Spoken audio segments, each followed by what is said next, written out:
4ஆம் அதிகாரம். என் நீதியின் தேவனே, நான் கூப்பிடுகையில் எனக்கு செவிகொடும். நெருக்கத்தில் இருந்து எனக்கு விசாலம் உண்டாக்கினீர். எனக்கு இறங்கி என் விண்ணப்பத்தை கேட்டருளும்.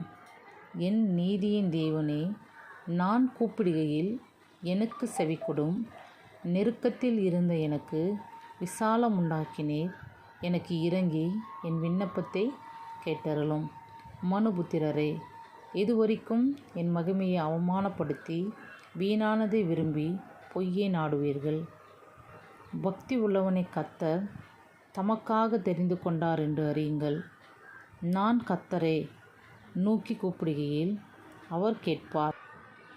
நீங்கள் கோபம் கொண்டாலும் பாவம் செய்யாதிருங்கள். உங்கள் படுக்கையிலே உங்கள் இருதயத்தில் பேசிக்கொண்டு அமர்ந்திருங்கள். நீதியின் பலிகளை செலுத்தி கர்த்தர் மேல் நம்பிக்கையாயிருங்கள்.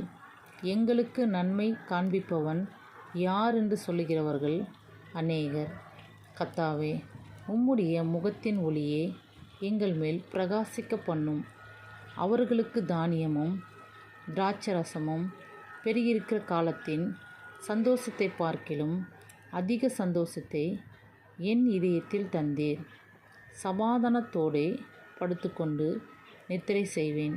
கர்த்தாவே, நீர் ஒருவரே என்னை சுகமாய் தங்க பண்ணுகிறீர். ஆமேன்.